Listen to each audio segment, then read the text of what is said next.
अचानक ही आसमान में इतने सारे काले बादल उभर आए और फिर हवा भी चलने लगी। मैंने जल्दी-जल्दी सारी जो मिट्टी बाहर पड़ी होती है, कुछ ना गार्डन में पड़ा होता है, वो सब उठाया। फिर तेज़ हवा चलने लगी और कभी ये रुक जाती फिर तेज़ चलने लगती। दूसरा डर ये भी होता है कोई प्लांट जो है गिर ना जाए, कोई लंबे प्लांट हैं वो टूट ना जाएँ। तो बहुत एकदम ना बारिश आते ही बहुत सारे काम हो जाते हैं और साथ ही झूमते हुए ना सुंदर। इसी बीच ये भी होता है कि कोई गार्डन में पत्ते पड़े हों तो ड्रेनेज हॉल में ना फंस जाएं, क्योंकि अगर कुछ छत को नुकसान होता है ना टेरेस गार्डनिंग में, तो सारा का सारा ब्लेम इन मासूमों पर ही आता है। और फिर ये भी रहता है, तेज़ हवा चल रही थी ना, ये बास्केट टूट ना जाए, तो जल्दी जल्दी मैंने अपनी बास्केट्स जो है उतार उतार कर नीचे रख दी। बहुत जल्दी जल्दी में उतारी और प्लांट्स ना कितने सुंदर और घने हो गए ना, उतरने के बाद ज़्यादा पता चलता है। ये जैसे स्पाइडर प्लांट कितना प्यारा लग रहा है। तेज़ हवा चल रही थी ना, बहुत ही सुंदर लग रहे थे पौधे हिलते हुए। और ये बाकी जो बास्केट्स हैं ना, ये मेरी नहीं गिरेंगी, जो गिरने वाली थी वो मैंने उतार ली। और इसी बीच जो है बारिश शुरू हो गई। और बारिश जब शुरू होती है ना, तो जैसे पौधों को बड़ा अच्छा लगता है, ऐसे ही मुझे भी बड़ा अच्छा लगता है इनके साथ में बारिश को एंजॉय करना। और पौधों के लिए ना सबसे प्लीजेंट मौसम होता है ये, जब बारिश होती है तो बिल्कुल एक तो धुल जाते हैं, साफ़ हो जाते हैं, निखर जाते हैं।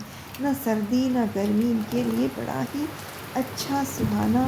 और बस फ़ोन भी गीला होने लगा था, छुपा छुपा कर थोड़ी बहुत रिकॉर्डिंग मैं कर रही थी। बहुत अच्छा लग रहा था। और और साथ ही मैंने पूरी छत का मुआयना कर लिया, सब कुछ ठीक है, जो थोड़ा बहुत उठाना था वो उठा दिया। लेकिन अब काम होता है अगले दिन। ये जितनी बास्केट्स मेरी उतरी ना, मैंने सोचा इन सबको ट्रिम भी कर दूँ, कुछ कमी है, कुछ सूखे गंदे ख़राब पत्ते हैं वो हटा दूँ।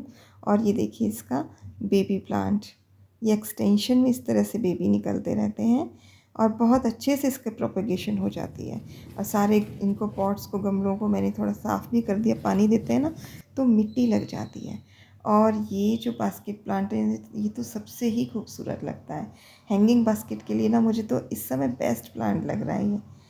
और तो ऐसे ही एक एक करके मैंने सारे प्लांट साफ़ कर दिए, उनकी कटनी छटनी भी कर दी और पॉट्स को भी साफ़ कर दिया। और अब और ये देखिए एस्पेरेगस, इसने तो इतनी ग्रोथ मचा रखी है कि इस गमले को फाड़ दिया। इसकी रूट्स इसमें इतनी ज़्यादा हो गई हैं, मुझे गमला चेंज करना पड़ेगा। इसी तरह से एस्पेरेगस ना बहुत सारे गमलों को मेरे फाड़ चुकी है हैंगिंग बास्केट में, और लगती भी बहुत प्रिटी है। और ये वॉन्डरिंग जो, इसको भी मैंने अच्छे से साफ़ कर दिया। इसके जो सूखे सूखे से पत्ते हैं ना, ये सारे हमें टाइम टू टाइम हटा देने चाहिए। और ये कल बास्केट उधर गई तो ध्यान आ गया और मैंने इसके भी सारे इस तरह के पत्ते हटा दिए और पॉट को साफ़ कर दिया। Now it's looking very beautiful. तो सारी बास्केट साफ़ हो गई, अब उन्हें वापस लगा देंगे। और जो नहीं उतरी थी ना, वो खिल के बिल्कुल वैसे साफ़ हो गई। और इसी के साथ मैं आपसे विदा लेती हूँ और चलिए मिलते हैं किसी और वीडियो में, कुछ और खूबसूरती के साथ, कुछ और जानकारी के साथ। और इसको तो मैं उतारना ही भूल गई थी।